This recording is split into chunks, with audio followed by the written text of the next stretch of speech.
Estimados pasajeros, muy buenas noches. Les saluda su conductor. Hoy muy contento de tener la oportunidad de llevarlos por 50 minutos nuevamente a través de la desolada carretera, para que escuchen relatos que no son creepypastas, no son literatura, son experiencias reales y aterradoras que algunos de ustedes han vivido y me han dado la oportunidad de narrar. Así que, pasajeros, si están dispuestos a escucharlas, recuerden que solo hay una condición, y es que si empiezan este viaje, tienen que acabarlo, ya que de lo contrario quedarán atrapados en la desolada carretera.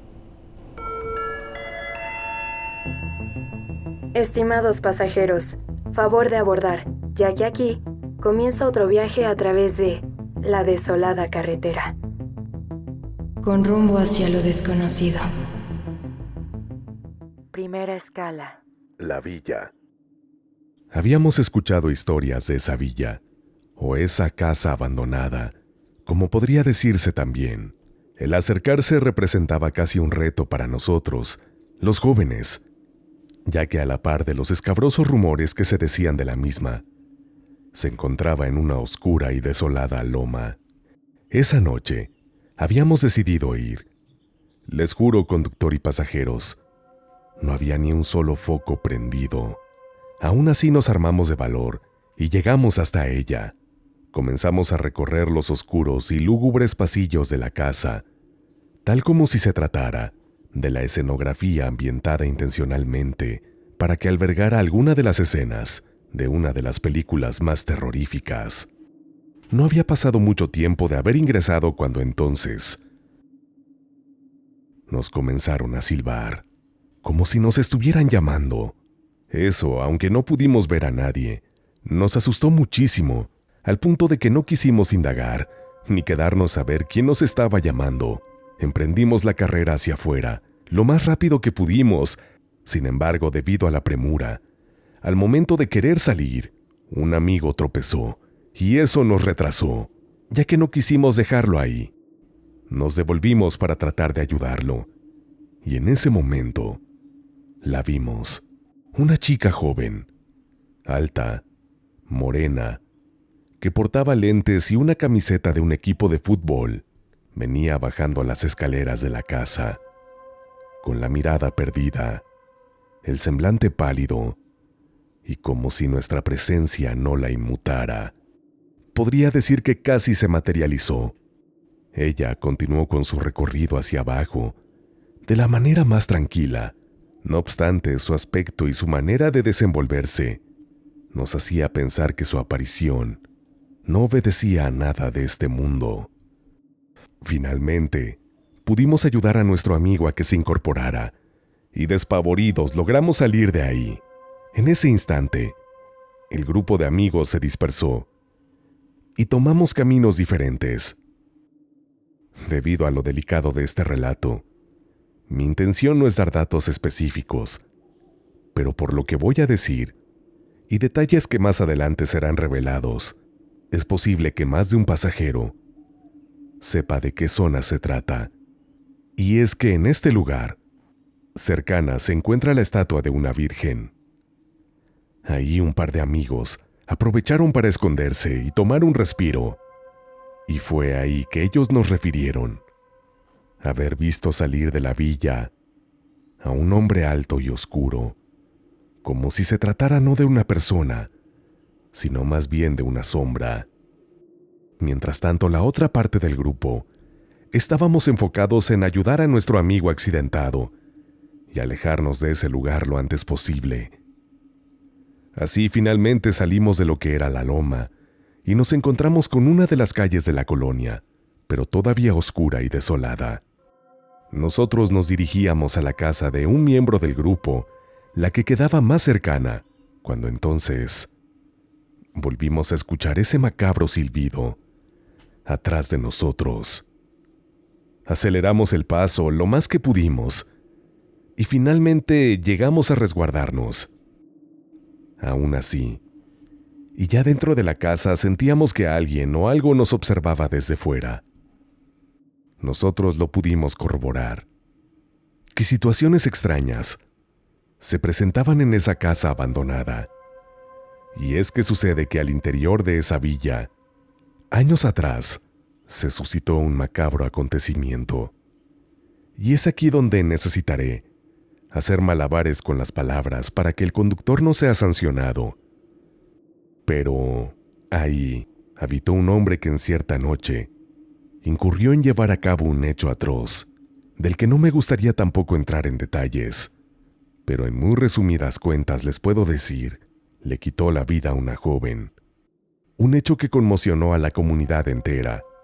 De ahí, esa casa quedó deshabitada desde 2011. Lo curioso es que el perpetrador del hecho violento, a lo que sé, no perdió la vida ahí, pero no sé si después de haber fallecido, aún y al haberlo hecho en otro lugar, su espíritu quedó anclado a esa casa, junto con el de la joven, y fueron a él, a quien mis amigos vieron salir de la casa. Por fortuna, después de esta experiencia, no volvimos a sentir nada extraño. Al final nuestro amigo se recuperó, porque su lesión no fue tan grave.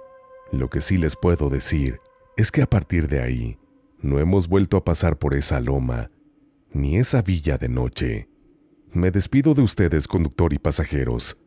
Les mando un abrazo desde Argentina, y ya lo saben, la próxima vez que piensen en entrar a un lugar así, como el que describí en mi relato, piénsenlo 2 veces, que no esté tan abandonado como ustedes creen. Saludos desde Argentina. Segunda escala. La maldición del abuelo. ¿Podría alguien de tu misma sangre lanzar una maldición en contra de tu familia? Tal vez lo más común es que se pensaría que no, pero después de esta experiencia, yo ya no sé qué pensar. El tema que se va a tratar en este relato es muy personal y delicado, por lo tanto espero puedan comprenderme, pasajeros. En esta ocasión, deseo permanecer en el anonimato. Lo que les voy a platicar sucedió hace unos 8 años, y todo comenzó con la muerte de mi abuelo. Las causas de la misma no son relevantes. Pues bien, resulta que posterior a su partida, días después, una tía lo soñó. Sin embargo, el contenido de su sueño fue algo bastante perturbador. Algo que podría decirse, más bien era una pesadilla. Y es que en este sueño, él decía que se sentía solo, que no quería permanecer de esa manera por la eternidad, y que debido a esto, iba a llevarse con él a uno de sus nietos. Al escuchar a mi tía, no pudimos evitar sentir escalofríos, pero el asunto fue dejado así, dándole la importancia de no más a la que se le da un mal sueño. Sin embargo, para nuestra sorpresa, solo unos días después, un primo mío, al que para efectos de este relato llamaremos Emilio, tuvo un accidente. ¿Qué rayos?, pensamos todos, ya que nos costaba trabajo creerlo. Por fortuna el incidente, aunque fue grave, los doctores pronosticaron que de él, mi primo se recuperaría. Y así lo hizo sin ninguna secuela. El tiempo pasó, y tuvimos un periodo de calma, hasta que el año pasado mi primo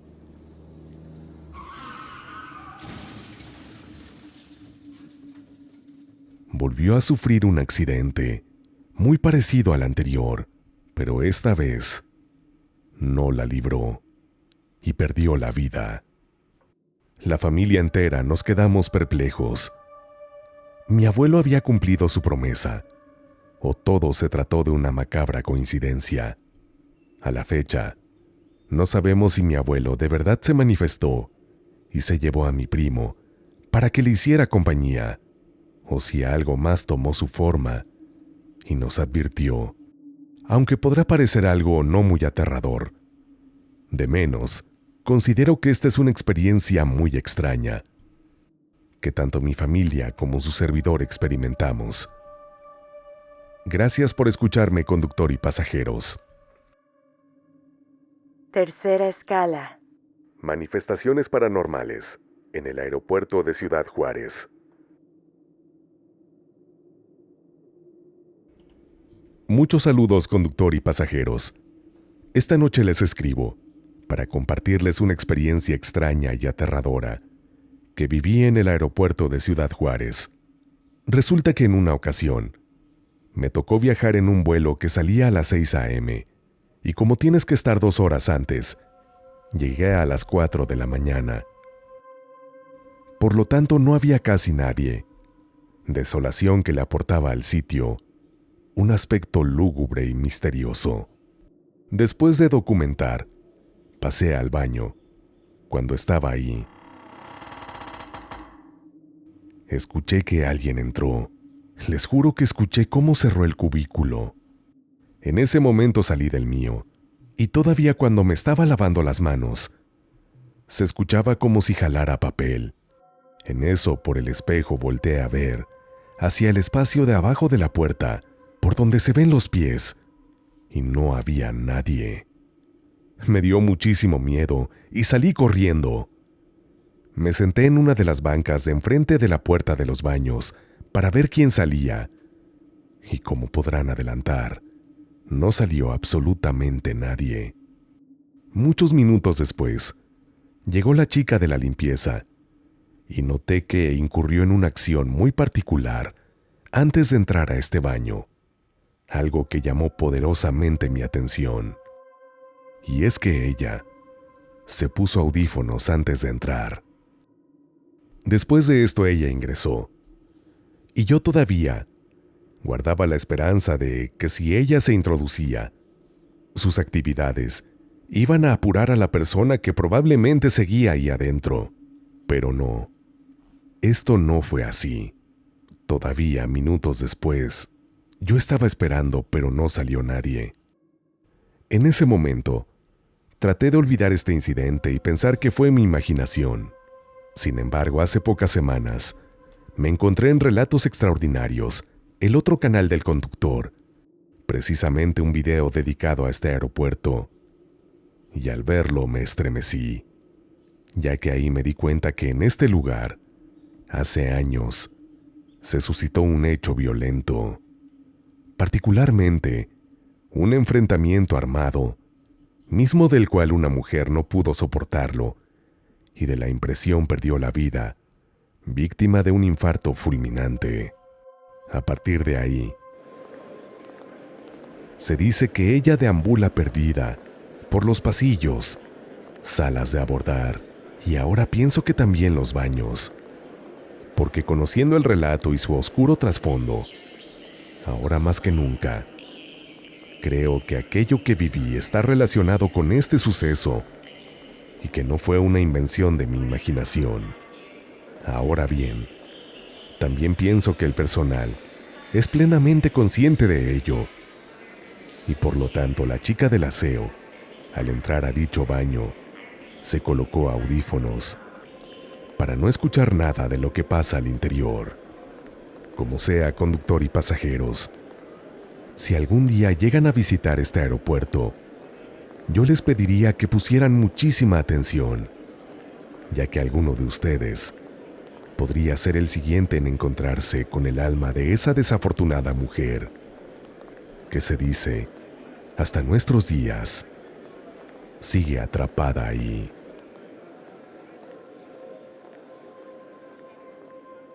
Cuarta escala. La vecina. Hola, buenas noches. Mi nombre es Gis. Más allá de los nombres, guardaré la identidad de los integrantes de esta vivencia. Soy del estado de Sinaloa, pero por cuestiones de trabajo vivo en la Ciudad de México hace aproximadamente 12 años. Resulta que nos tocó a mi familia y a su servidora convivir con un agradable matrimonio y un único hijo. Mi vecina Caro se casó ya mayor. Tenía 30 años. Lo hizo con un español, que vino a México en busca de una mejor calidad de vida que la que tenía en su país. Los papás de mi vecina eran gente de mucho dinero y de negocios establecidos en el centro de la ciudad. Al fallecer sus padres, mi vecina y su único hermano heredaron todo. También heredaron la casa donde vivían. Ahí fue donde la conocí. El esposo de mi vecina trabajaba administrando los negocios y por tal motivo Ella, Caro, se pasaba la mayor parte del tiempo sola, a veces en compañía de la muchacha o de su hijo José Raúl. Solo que el chico, al ir creciendo, se fue llenando de más y más salidas con sus amigos, dejando a Caro más sola. Ella no era muy sociable, pues resulta que por tener más dinero que los otros vecinos, los consideraba que no eran dignos ni de dirigirles la mirada. Así solo éramos 2 o 3 amigas más, allegadas. Ella nos decía que su marido la amaba, pero que los negocios eran muy absorbentes. Cabe señalar que el marido ya tenía otra dama. Pero eso no le importaba, porque la del dinero era ella. Caro tomaba una copa de vodka diaria para aliviar sus penas. Sucede que una tarde-noche me llamó a mi teléfono pidiendo que fuera a su casa y que inyectara a Carlos, es decir, su marido. Ella me comentó que traía una colitis muy fuerte y el médico le recomendó esas inyecciones que se le tenían que colocar cada 6 horas. Así pasamos una semana y una madrugada mi teléfono sonó insistentemente.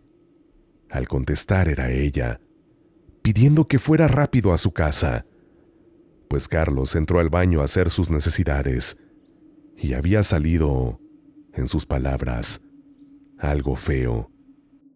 Al ir y mirar, me percaté que era un líquido oscuro y muy viscoso.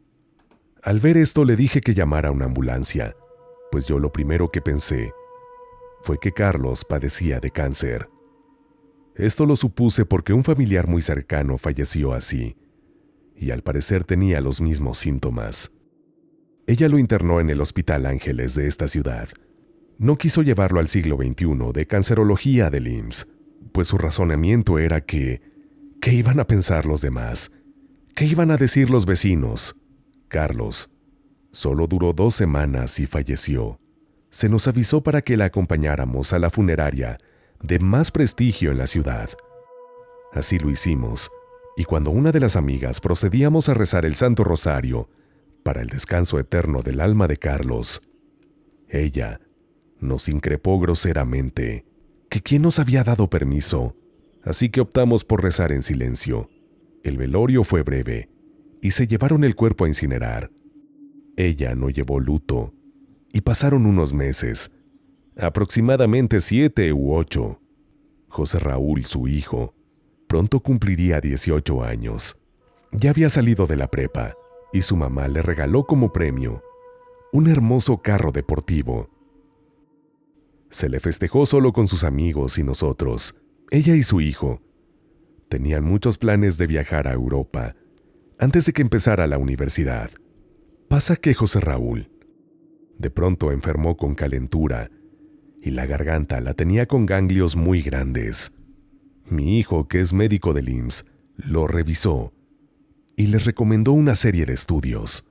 Estos estudios dieron por resultados principios de linfoma, una especie de cáncer que ataca el sistema linfático. A ella le volvimos a recomendar el Hospital Siglo XXI, pero como pensó que su dinero valía más, lo internó en el Hospital Ángeles. En ese tiempo yo salía de viaje, por 15 días, pero a mi regreso, al llegar a mi domicilio y abrir la puerta para bajar, sentí el aire muy helado y que en el ambiente había mucho dolor. Les pregunté a mis hijos si había sucedido algo en mi ausencia, y ellos me dijeron que no. Sin embargo, ya más tarde, salí a buscar a una de mis vecinas, y al pasar por la casa de Caro, en la ventana de la segunda planta, miré a José Raúl, agitando la mano muy contento en forma de saludo. Yo le devolví el gesto, y me detuve un rato para aventarle un beso. Proseguí mi camino. Llegué hasta con mi otra vecina, y en eso ella me contó el desenlace. Mismo al que yo respondí, no es cierto, pues acabo de saludarlo, acabo de ver a José Raúl en la ventana. Sin embargo, mi vecina me hizo que la acompañara a casa de Caro, y ésta no tardó mucho en salir. Caro estaba absolutamente borracha, y en pésimas condiciones. Procedimos a ayudarla, a limpiarla y a darle el pésame. En eso, maldijo a nuestro creador, porque él se había llevado a José Raúl. No le importaba la muerte de Carlos, pero dijo un montón de insultos a Dios Padre y a la Santísima Madre. A ella no le gustaba la religión. Le pedimos que pidiera perdón por las ofensas, pero no lo hizo. Pasó un tiempo no muy largo, y su único hermano la visitaba cuando podía, y también a nosotras, aunque Caro nos corría de manera muy fea de su casa. Pues bien, resulta que el 19 de noviembre del año pasado, tomó muchas pastillas para dormir con vodka, y esto la llevó a que también perdiera la vida. Su hermano no quiso hacer el velorio, sino que pidió a las autoridades la incineración del cuerpo inmediatamente. Y es aquí, conductor y pasajeros, donde viene la peor parte de este relato, y la más escabrosa, ya que les puedo decir que ahora nosotras, sus vecinas, somos las que sufrimos las apariciones de Caro. Los gritos que salen desde su casa ahora abandonada, llamando a su hijo José Raúl, y los golpes de sus uñas en las ventanas. Ya le mandamos a hacer misas, pero cada día de mes que se acerca su fallecimiento es pesado. Nos dijo el sacerdote de nuestra iglesia que Dios no acepta a este tipo de personas. Aunque probablemente es así, espero que Caro algún día encuentre la luz. Gracias por escucharme, conductor y pasajeros. Saludos a todos. Quinta escala. Los niños. Hola, mi querido conductor y pasajeros. Por aquí nuevamente con otro relato. Esta vez uno que me ocurrió hace relativamente poco. Como ya les he contado en ocasiones anteriores, me suelen pasar cosas que me agrada ver que aquí sí las entienden, pues no todo el mundo está conectado con lo paranormal.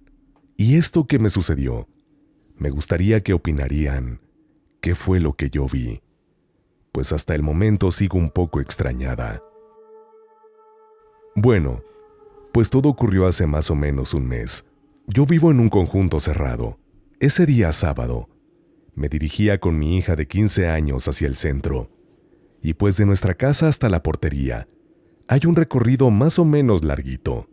Todo iba normal, cuando de otra casa salió una mujer con 2 niños, un niño de más o menos 3 años y una niña de aproximadamente 6 años. Los dos interactuaron normal, como 2 niños, a lo que yo pensé que debe ser difícil lidiar con 2 pequeños de edades similares. Todos nos dirigíamos hacia la misma salida, ellos un poquito más lejos, y yo hablando con mi hija. En cierto momento dejé de prestar atención un poco, y de repente, en eso, vi que el niño ya no estaba. En mi pensamiento dije a la vecina, ya se le escapó el niño hacia el parque. Nosotras ya nos íbamos acercando a la portería, y de ahí hacia afuera es demasiado peligroso por los carros. En ese punto incluso sentí algo de preocupación, pues según yo, ya estaba sola con la niña. Yo le dije a mi hija, Laurita, esa señora no se da cuenta que el niño no va, y ya nos estamos acercando a la portería. ¡Qué peligro por los carros! En ese instante, mi hija me volteó a ver con ojos de ¿de qué hablas, mamá? Posteriormente me dijo, ¿cuál niño, ma? Y yo le contesté, pues el chiquitín que iba aquí con ellas. Mi hija se quedó viéndome y me dijo, ma, no iba ningún niño. La señora siempre ha estado solo con la niña. Yo extrañadísima insistí. Le dije, no, Laura, de esa casa salió esa señora, con un niño y una niña. Pero mi hija respondió, no, mamá, salió solo con la niña. Yo decidí no discutir más. Solo le dije, sé lo que vieron mis ojos.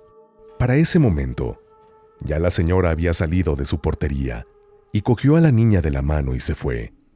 Yo quedé aún más extrañada, tratando de recordar, pero yo estoy muy segura de lo que vi. A la señora con sus 2 hijos, y el niño interactuaba con la niña desde que salieron juntos de la casa. Hay algo que no he dicho, y es que el niño era un pequeño completamente, con vestiduras de esta época. Por eso, no se me hizo nada raro el verlo, ni relacionar con un fantasma su aparición. Pero ahora no sé. Esta experiencia se la conté a mi otra hija, la mayor, y ella me dijo que muy seguramente aquel niño era el amigo imaginario de la niña, y que yo, como ella, lo había podido ver. No sé qué pensar. ¿Ustedes qué opinan, conductor y pasajeros? Hasta este momento, sigo pensando que sería.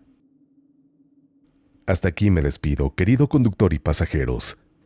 Muchas gracias por escuchar y relatar mi historia.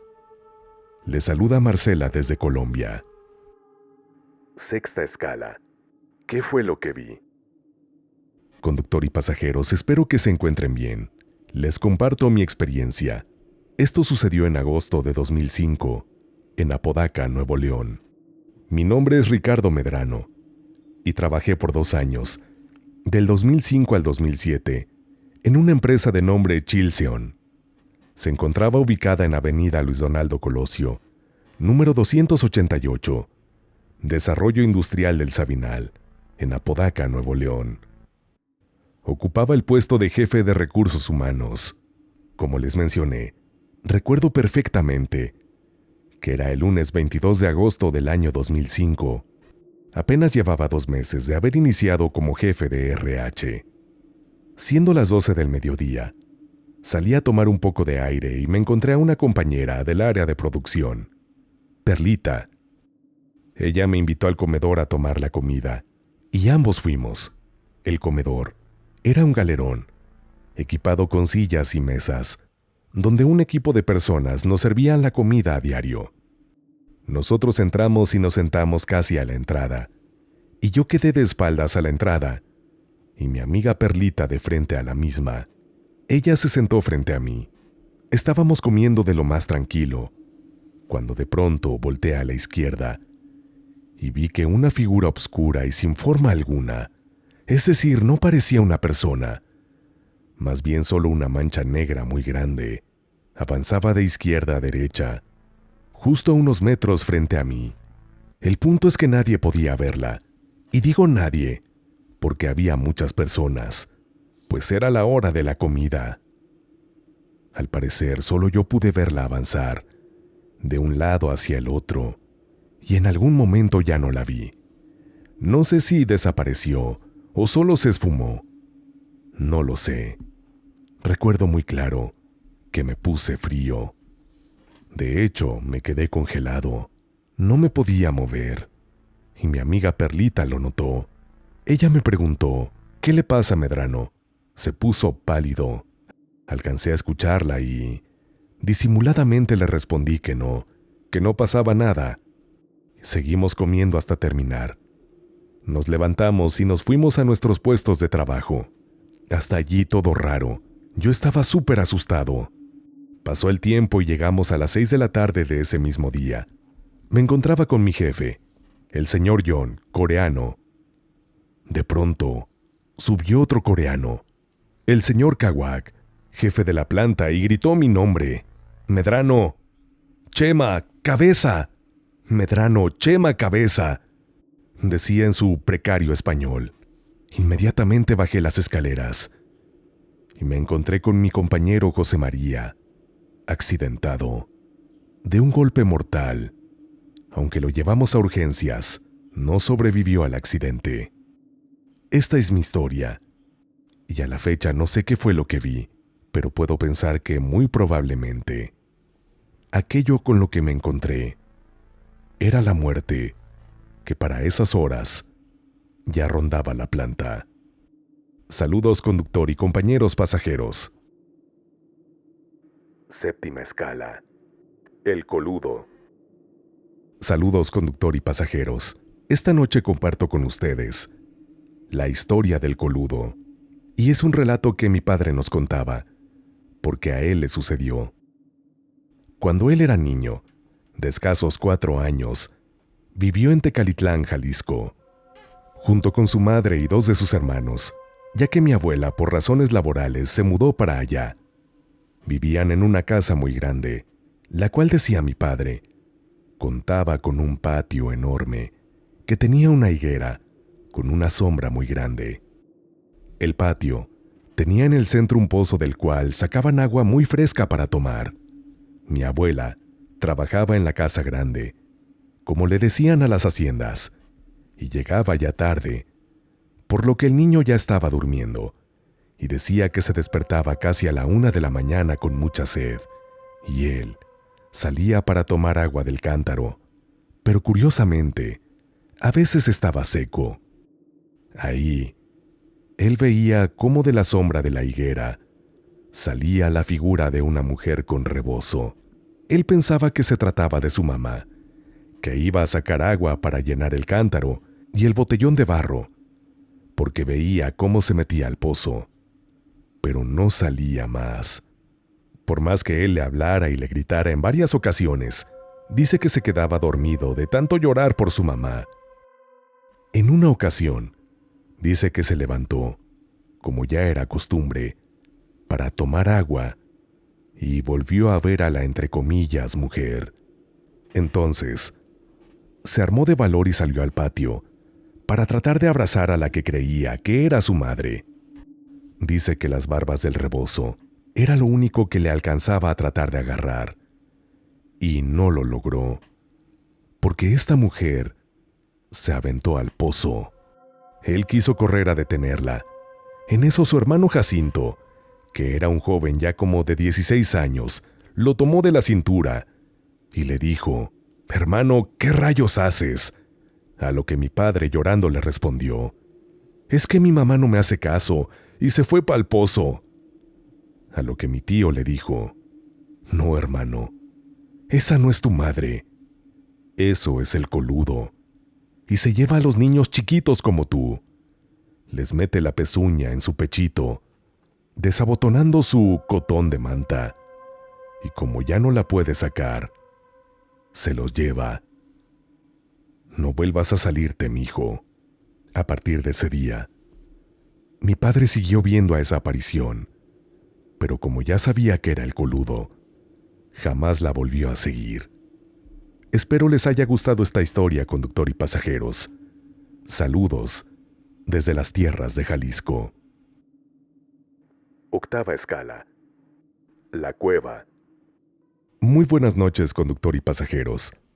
Esta noche alzo la mano para protagonizar una de las escalas de la desolada carretera, ya que recientemente he hecho el viaje 245.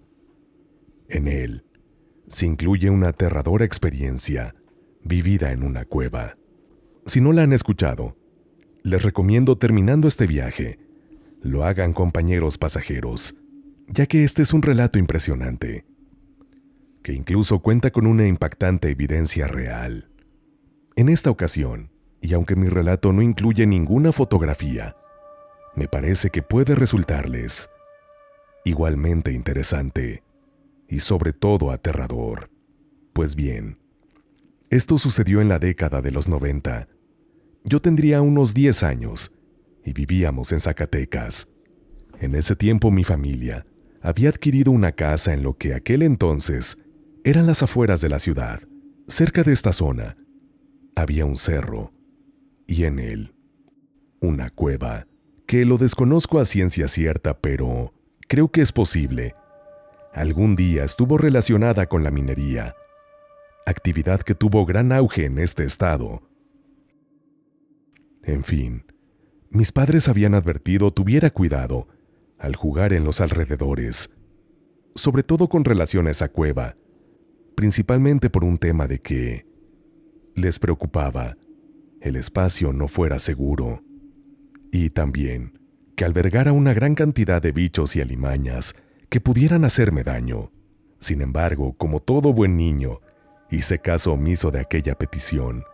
Y no solo eso, También hice justo lo contrario. En la primera oportunidad, me introduje en esa cueva. Al ingresar, lo primero que me dio la bienvenida fue que en una de las paredes, con lo que espero haya sido pintura roja, estaba dibujado un símbolo, que en ese momento mi corta edad me hizo no saber de lo que se trataba. No obstante, aún así sentí un fuerte escalofrío que me recorrió por completo. A su vez, fue como si un viento gélido soplara desde el interior de la cueva, propiciando que la temperatura bajara de un momento a otro drásticamente. La impresión que me provocó este fenómeno fue tal que quise salir de ahí lo más pronto posible. Así que di la media vuelta, pero justo cuando iba a empezar a correr, sentí que una mano de gran tamaño sujetó mi pierna derecha y me hizo caer. Ahí, casi impulsado por una fuerza sobrenatural, y aunque en el fondo no quería, no lo pude evitar. Poco a poco giré mi vista. Fue entonces que con horror me di cuenta primero que era una garra de enorme tamaño y oscura la que me sostenía e impedía que me desplazara. Luego alcé la vista y con lo que me encontré fueron un par de ojos rojos igualmente grandes, cuya oscuridad por fortuna me hizo imposible ver a lo que le pertenecían. Por suerte, este ente cero demonio, al ver que yo lo veía, me soltó, y así yo pude salir de ese lugar. Como ya se lo imaginarán, a partir de ese momento jamás me volví a acercar a la cueva. El tiempo pasó. Incluso después nos mudamos de casa, y transcurridos algunos años, inició en México la transmisión de un programa a nivel nacional, de índole paranormal, y que llegó a tener un alcance y aceptación enorme por parte de los televidentes. Aunque después se supo que en gran medida tergiversaban su información y reportajes para de alguna manera hacer más efectivo su contenido. A pesar de eso, el panel contaba con la participación de un puñado de autodenominados expertos en el tema paranormal, y en cierta ocasión, que el equipo estaba haciendo una exploración urbana en un sitio donde supuestamente se llevaban a cabo rituales oscuros. Me estremecí al ver justo el mismo símbolo que yo había visto en la cueva, dibujado en una de las paredes del lugar.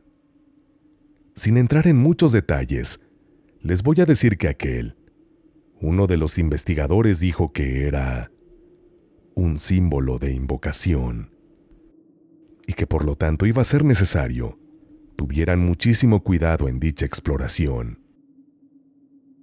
Sin duda, conductor y pasajeros, muchas veces hay que mantenerse alejados de ciertos lugares. Saludos y buen viaje para todos. Novena escala. Las brujas. Hola, mi estimado conductor y pasajeros.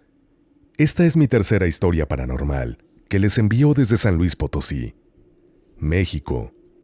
Era el año 2011, cuando mi hija mayor era recién nacida. Al ser madre primeriza, cuando salí del hospital, convencí a mi esposo de pasar la noche en casa de mis papás, por si algo le sucedía a la bebé, y que mi mamá nos ayudara con su experiencia y remedios, que las mamás siempre saben. Cabe mencionar que esas calles estaban recién pavimentadas y con algunas casas nuevas, ya que pocos años atrás solo eran puros terrenos aledaños al centro histórico de la ciudad y llenos de árboles de pirul. De hecho, la casa que está enfrente tiene como barda puros de esos árboles. Ya después de cenar, mi esposo y yo nos sentíamos ya muy cansados. Decidimos irnos a dormir al que anteriormente era mi cuarto, el cual ya estaba preparado con 2 camas, una hacia la ventana del patio y la otra pegada a la pared.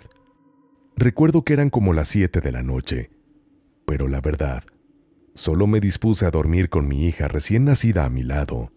Como todo recién nacido, la envolví en su cobijita y una sábana que solo le dejaba la carita descubierta. Les confieso que solo volteé a ver a mi esposo, que estaba acostado en la otra cama, y no supe de mí.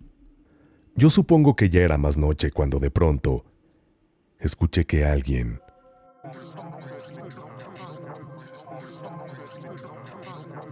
me susurraba al oído, cosas que no podía entender con claridad, como si me estuviera secreteando. Acá en México se dice secretear cuando te están diciendo algo al oído y con tono bajo. En fin, yo al mismo tiempo que escuchaba esas voces, sentía que no me podía mover y pensé que era por el cansancio, y por un momento pensé que era mi esposo, diciéndome que se iba a ir a bañar a nuestra casa, ya que, como les comenté, él no estaba muy convencido de quedarse a dormir en casa de mis papás. Supuse que para no despertar a la bebé, me estaba hablando al oído, pero después de unos segundos pude abrir los ojos. Y cuando giré la cabeza, él estaba en la otra cama, completamente dormido. No le di mucha importancia, ya que tenía mucho sueño y decidí continuar descansando, pero noté algo raro en la niña. Noté que la sabanita con la que la cobijé estaba casi al pie de la cama, como si alguien la hubiera descobijado, y enseguida pensé que mi mamá lo había hecho. Yo de nuevo la cobijé. Comprenderán que a esa edad, los bebés difícilmente pueden descobijarse solos, y menos si están envueltos en, entre comillas, taquito, como aquí en México le decimos. Horas más tarde, supongo que eran como entre 12 de la noche y 1 de la mañana, estaba entredormida y escuchaba las voces de mi cuñada y mi hermano, que vivían en la planta alta, porque ella salía tarde de trabajar, y mi hermano se quedaba despierto esperándola. Yo seguía con los ojos cerrados, y mientras escuchaba el murmullo de ellos, sentía como, poco a poco, me iban jalando la sabanita de mi bebé hacia el pie de la cama. Yo rápidamente reaccioné, y en cuanto me levanté, vi que no había nadie en el cuarto. Eso ocasionó que despertara a mi esposo, y que mi hermano y mi cuñada se dieran cuenta que estábamos en el cuarto. Nos pidieron permiso de pasar para conocer a la bebé. Mi esposo no estaba muy convencido, ya que ellos venían de la calle, y a esa hora no era prudente entrar y tocar a un recién nacido. Pero en fin, los dejamos pasar. Mi cuñada cargó a la bebé. Segundos después la niña comenzó a llorar, y así estuvo toda la noche. Mi esposo, ya molesto, cargó a la niña y la acostó con él.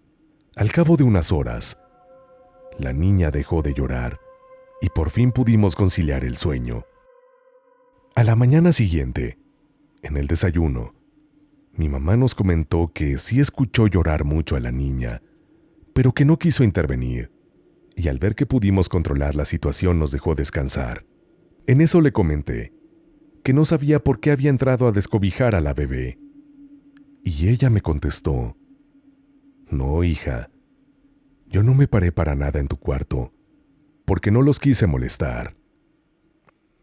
Yo ahora recuerdo que, cuando recién llegamos a vivir a ese lugar, en medio de la calle, estaba plantado un árbol de pirul enorme, y la vecina que llegó antes que nosotros, un día platicando con mi mamá, le contó que en varias ocasiones ella escuchaba como desde el árbol le hablaban por su nombre, con una voz de mujer, pero la voz un poco vieja, como si fuera la voz de una anciana.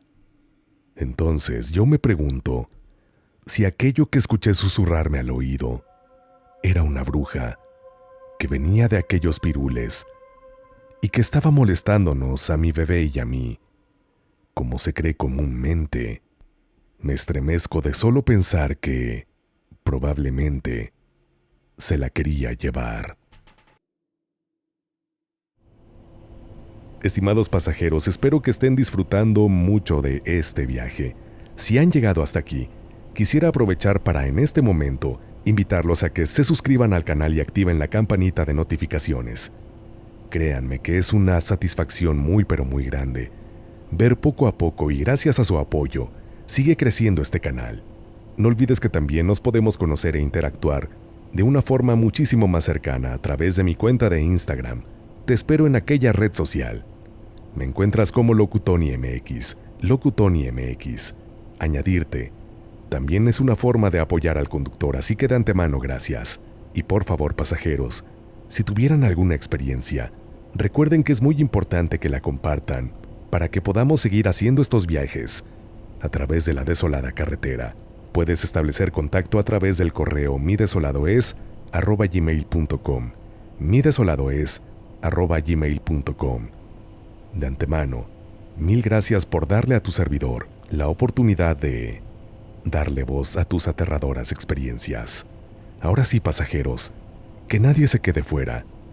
Vuelvan todos al autobús que ya nos vamos, hacia nuestra última y muy macabra escala de esta noche. Espero que la disfruten. 10ª escala. La aparición. Hola Tony y comunidad de la desolada carretera. Espero que se encuentren bien. Esta historia que les contaré le sucedió a mi mamá cuando era niña aún. Ella vivía con su abuela en un rancho de Guanajuato, para ser más específico, Jichú. Sucede que iba de madrugada a traer agua del río para llevarla a la casa, pero todavía estaba muy oscuro, ya que en ese entonces aún no había alumbrado público. Ella llevaba una pequeña lámpara, con la cual iba jugando, prendiéndola y apagándola. Cuando la llevaba apagada y pasando cerca de la calle del Panteón, escuchó cómo rodaron unas piedritas, y en eso vio a una mujer vestida de negro, a la cual no le vio bien la cara. Se acercó a ella y solo le dijo buenos días. Déjame voy contigo, acompañándote. Entonces mi mamá trató de prender nuevamente la lámpara para ver quién era, pero la señora le dijo, apaga eso, con una voz algo hueca. Posteriormente la señora dijo, yo por esto salgo en la noche, cuando aún está oscuro, porque no me gusta que nadie me vea. Mi mamá no le dio importancia a eso. Solo pensó que a lo mejor esto era porque la señora tendría alguna cicatriz, o era muy penosa, o simplemente muy rara, y por eso no quería que la vieran. Aunque esta afirmación sí despertó mucho su curiosidad por saber quién era. Le quiso hacer plática, pero respondía muy poco, o nada. Iban caminando hacia el río, aunque dice que no se escuchaban sus pisadas, por lo que pensó que a lo mejor iba descalza. En ese entonces, era día que se ponía un pequeño tianguis en la comunidad. Apenas empezaban a llegar algunos vendedores, y la señora, o lo que haya sido, le dijo a mi mamá, mira, ahí viene la camioneta de Don Chon. Como este vehículo traía las luces prendidas, mi mamá pensó en aprovechar para ver rápido quién iba con ella y saber por qué no quería que la vieran. Pero resulta que, cuando las luces de la camioneta llegaron hasta ellas, mi mamá volteó y la señora había desaparecido.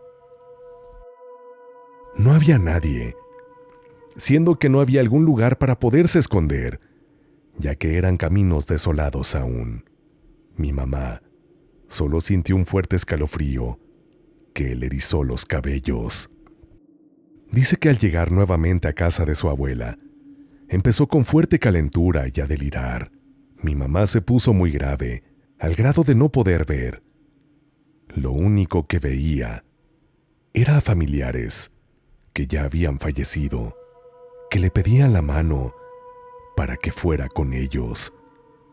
Pero no los alcanzaba, tan es así que le hablaron al sacerdote para que le pusiera los santos óleos, según las creencias de los familiares. Ya pensaban que iba a morir.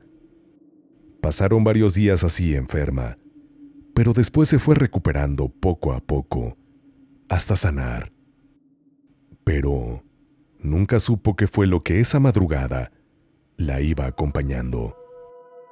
Ojalá algún pasajero supiera o nos compartiera su opinión acerca de lo que creen haya sido. Me despido, esperando que les haya gustado esta historia, conductor y pasajeros, pero sobre todo que esta noche hayan tenido un buen viaje.